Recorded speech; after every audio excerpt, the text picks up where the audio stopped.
Level వరకు వచ్చిన తర్వాత మొత్తం పూర్తి స్థాయిలో శాండ్ ఫిల్లింగ్ చేసుకుంటారు.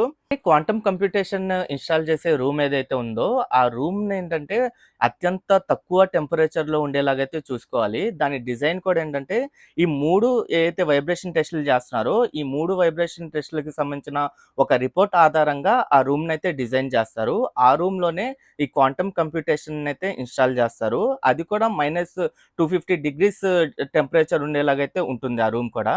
ఆ రూమ్‌లో అత్యంత తక్కువ టెంపరేచర్ ఉండేలా చూసుకొని, ఈ కంప్యూటేషన్స్‌కి సంబంధించిన చిప్స్ కానివ్వండి, అయన్నీ అక్కడ ఇన్‌స్టాలేషన్ అయితే చేస్తారు. ప్రెజెంట్ సెకండ్ టైమ్ ఈ వైబ్రేషన్ టెస్ట్ కండక్ట్ చేశారు గదా! ఇది పూర్తయిపోయింది. ఇంకా మూడోసారి వైబ్రేషన్ టెస్ట్ కూడా ఈ 9 పిల్లర్స్ ఏవైతే ఉన్నాయో పైల్స్, దాని పైన పైల్ క్యాప్ ఏర్పాటు చేసిన తర్వాత థర్డ్ టైమ్ వైబ్రేషన్ టెస్ట్ అయితే చేస్తారు. ఈ 3 సార్లు వైబ్రేషన్ టెస్ట్ మొత్తం కంప్లీట్ అయిపోతే దీనికి సంబంధించిన మొత్తం అయితే ప్రాసెస్ కంప్లీట్ అవుతుంది. ఈ వైబ్రేషన్ టెస్ట్ కూడా మెయిన్ దానికల్ల